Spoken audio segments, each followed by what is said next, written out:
नमस्ते दोस्तों, मैं अजीत और आप देख रहे हैं आप इंडिया। सुबह सुबह एक खबर आई कि मुनव्वर फारूकी जो एक लगातार पिटता रहता है, उल्टी सीधी बातें करता है, ये कॉमेडियन, उसके बारे में आगे बताऊंगा।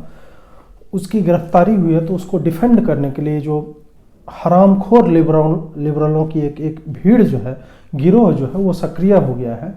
और उस सक्रियता में इन्होंने मुनव्वर फारूकी के, जो हिंदू देवी देवताओं का अपमान कर रहा था कॉमेडी के नाम पे, और पहले भी इसने 2002 में जो राइट्स हुए थे, गुजरात के दंगे जो हुए थे, उसका इसने मजाक उड़ाया। और इसका पहले भी रहा है, खास करके हिंदू देवी देवताओं को मजाक उड़ाने की बात। तो उसके बाद उसकी गिरफ्तारी होती है। कुछ लोगों ने राह चलते मतलब पीट पाट भी दिया है शायद उसके साथियों को जिसका वीडियो आपने देखा होगा। ये सारी बात हुई। और इस घृणित मानसिकता वाले आदमी को, इस हिंदू फोबिक मुस्लिम लड़के की, और इसे मैं कॉमेडियन नहीं कहूँगा, ये हिंदू घृणा से भरा हुआ एक विषाक्त व्यक्ति है। क्योंकि ये कॉमेडी के नाम पे ये नौटंकी अब नहीं चलेगी। इसको लिबरल जो है कुछ ऐसे डिफेंड कर रहे हैं कि जो संघी, जो भक्त हमेशा से शार्ली एब्दो के कार्टूनिस्टों पे जो नरसंहार हुआ था, उसको ये लोग कह रहे थे कि नहीं, फ्रीडम ऑफ स्पीच को दबाया जा रहा है। और उसके बाद फिर सैमुअल पेटी की हत्या हो जाती है, बिहेडिंग हो जाती है। उसको लेके ये लोग डिफेंड करते थे कि नहीं, freedom of speech and expression होना चाहिए। वो संघी और वो भक्त अभी मुनव्वर फारूकी को अरेस्ट करवाना चाहते हैं या उसके अरेस्ट को सेलिब्रेट कर रहे हैं। मैं हरामखोर बार बार क्यों कह रहा हूं? आप कहेंगे कि अजीत जी आप पब्लिक में हैं, मर्यादित शब्दों का प्रयोग कीजिए। नहीं, जिन लोगों का पूरा अस्तित्व ही अमर्यादित है, जिनका इस धरती पर होना ही भार सदृश है, जो लोग अपने विचारों के कारण लोगों में जहर लगातार भरते रहते हैं और फॉल्स इक्विवेलेंट्स क्रिएट करते हैं, उनके लिए मर्यादित। ये मेरा तो पूरा रैंट होना चाहिए सिर्फ गाली गलौज से भरा हुआ, जैसे कि ये कॉमेडियन का बिना माँ बहन की गाली दिए हुए, बिना फकर शिट के, बिना जो भी जितनी गालियां होती है वो दिए हुए इनका कुछ काम नहीं चलता। तो मेरा तो पूरा ये मोनोलॉग पूरा उसी तरह से होना चाहिए, लेकिन मैं काफ़ी मर्यादा में हूँ कि मैं सिर्फ हरामखोर और दोगला कह के चुप हो जा रहा हूँ। इसलिए आप मेरी पूरी बात को पहले सुनिए और उसको समझने की कोशिश कीजिए। ये इसको डिफेंड कर रहे हैं, इक्विवेलेंट कहाँ से क्रिएट कर रहे हैं कि शार्ली हेब्दो से। अब शार्ली हेब्दो को समझिए, जिसको चार्ली हेब्दो लिखा जाता है अंग्रेजी में। शार्ली हेब्दो के कार्टूनिस्टों ने मोहम्मद के खिलाफ कार्टून बनाया था, ठीक। उसके बाद 12 कार्टूनिस्ट थे उसको तो AK-47 से ले जाके भून दिया मुसलमानों की एक भीड़ ने, या जो भी टेररिस्ट थे इस्लामी आतंकी। उसके बाद क्या होता है कि कुछ समय के बाद उसका जब एनिवर्सरी मनाया जा रहा था पिछले साल, तो पेरिस में एक टीचर जो थे सैमुअल पेटी, वो जाके बताते हैं कि freedom of speech and expression की बात करते हुए बताते हैं कि ये भी उसी में आता है। और उससे पहले उन्होंने कह दिया कि अगर किसी को ये बुरा लगता है कार्टून देखना तो वो चला जाए बाहर। खैर जो भी हो, उसके बाद आपको डिटेल पता है कि उस आदमी की हत्या कर दी जाती है, उसकी गर्दन उतार दी जाती है। यही हाल कमलेश तिवारी के भी साथ हुआ था। और यही हाल दुनिया के हर देश में कभी ना कभी जो है मुसलमानों, रेडिकल तो मैं लगाता नहीं हूँ, बाय डिफॉल्ट वो लोग रेडिकल ही हैं, तो इन लोगों ने जाके वहाँ पे हत्याएं की हैं। अब आप सोचिए कि हत्या करना पेरिस की ही बात करें, शार्ली हेब्दो की बात हो रही है, तो वो क्या है? एक देश में क्या कार्टून बनाना कोई क्राइम है? बिल्कुल क्राइम नहीं है। ईश निंदा पे क्या, मतलब ब्लास्फेमी पे क्या फ्रांस में लॉ है? नहीं है। वहाँ freedom of speech and expression जो है वो ऑलमोस्ट एब्सोल्यूट है। तो उसके कारण कोई बिहेडिंग करता है, उस देश में वैसा लॉ नहीं है कि आप उसको गिरफ्तार भी करें अगर कोई ऐसा कार्टून बनाता है, ठीक है। वहां पे तुमने गिरफ्तारी के लिए भी पुश नहीं किया इस्लामिस्ट संगठनों ने, नहीं, सीधे क्या किया कि अपने लौंडे भेजे, जो भी लौंडे मतलब आतंकवादी, और वो जाके उसका गर्दन जो है काट देता है, ठीक। एक वो है, राष्ट्र में कानून नहीं था, गिरफ्तारी के लिए भी कानून नहीं था, वहां पे जाके हीनस क्राइम क्रिएट करते हैं, नरसंहार करते हैं।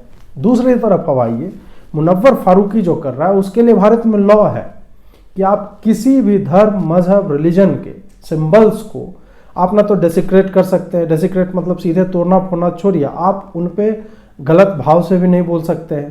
ब्लास्फेमी का जो लॉ है वो भारत में है, वो है कि आप किसी भी धर्म, मजहब, रिलीजन के सिंबल्स को लेकर आप मजाक नहीं कर सकते हैं। आपने किया तो उसके बाद क्या किसी हिंदू ने जाकर मुनव्वर फारूकी की हत्या कर दी? नहीं की। उसका संज्ञान लिया गया, उसके बारे में बोला गया और उस पर जो है केस चलेगा, उस पर FIR दर्ज हुआ, वो गिरफ्तार है। तो ये दोनों चीज़ें बराबर हैं ही नहीं, तो उसको बराबर मतलब कैसे कहा जा रहा है? ये दोनों इक्विवेलेंट क्यों क्रिएट हो रहा है? और मुनव्वर फारूकी का तो पूरा इतिहास रहा है। ये सारे जितने हिंदू और नॉन हिंदू, ये अधिकतर कॉमेडियन जो हैं, जो इसी कारणों से चर्चा, इनका आप जाके देखिए, कॉमेडी जो है बिना गाली दिए इनके होती नहीं है, बिना हिंदू देवताओं, देवी देवताओं का मजाक उड़ाए हुए बिना होती नहीं है। और ये कॉमेडी के नाम पे बिल्कुल हिंदू फोबिक घृणा जो है वहाँ पे हिंदू विरोधी बातें करते हैं। क्यों? क्योंकि they have had it quite good for quite long. ये इनका चलता रहा। एक सुबह ही में मैं मैसेज पढ़ रहा था कि ये बोल रहे थे कि 9 महीने पहले तक तो सब चीज़ ठीक था, ये सब होता रहता था, कोई कुछ नहीं कहता था, अब जो है ये लोग पागल हो गए। जी, 9 महीने तक जो चीज़ होता रहता था या हम अगर बर्दाश्त करते रहते थे तो इसका मतलब ये नहीं, अब मुझे पता नहीं चल रहा है कहीं किसी को तुमने छुरा मार दिया, अब वो हम जो है हमें पता नहीं, उस पर हम डिस्कशन नहीं कर रहे, तो छुरा मारने का कृत्य क्या सही हो जाएगा? बिल्कुल सही नहीं होगा। छुरा मारने का कृत्य गलत है और गलत ही रहेगा। उसी तरह किसी की आस्था पर चोट करना, ये आस्था पे छुरा मारने जैसा ही है। तुम हिंदू देवी देवताओं को मजाक उड़ाते हो ना। मैं बताता हूँ, कभी ये जो ससुर के साथ जो सोने की जो है मुल्ला जो कोई मस्जिद का बोल देता है कि हलाला करवाओ इसका, उसका कभी मजाक बनाओ। मैं जो लिख के दे दूंगा, तुम्हारे अगर स्थान विशेष में दम है, हिम्मत है और जहां से भी तुम अपनी शक्ति पाते हो ना, जाके बोल तो दो लाइन हलाला पे कभी क्रिएट करो ना। बोलो ना कि मेरी माँ के साथ ये हुआ था और फिर मेरे पापा ने उसे तलाक दे दिया, फिर उसको बोला कि जाओ मेरे दादाजी के साथ हलाला करो। ये सब जोक मारो ना, बहुत लोग हंसेंगे भाई। ये जोक मारो, 3 तलाक पे कभी जोक मारो, वो जो बच्चों के अंग जो है काट छांट दिए जाते हैं उस पे जाके चुटकुले बनाओ। अपने इतिहास के बारे में चुटकुले बनाओ ना कि एक आदमी की कितनी बीवियां थी, उसकी उम्र क्या हुआ करती थी। अपने रिलीजन के सिंबल्स के ऊपर बनाओ, अपने मजहब के ऊपर बनाओ। क्योंकि कॉमेडी तो भाई किसी भी चीज़ पे हो सकती है। कॉमेडी तो समाज की विसंगतियों पे होती है, एब्सर्डिटीज ऑफ सोसाइटी, उस पर जाके कॉमेडी होती है। Then go on and do it. उसमें फिर माँ की गाली दो, बहन की गाली दो, which comes very naturally to you guys, वो दो। उसके बाद देखो कि how many people are laughing. कभी जो तुम्हारा रिलीजियस गैदरिंग होता है वहां पे जाके ऐसी चुटकुलेबाजी करो।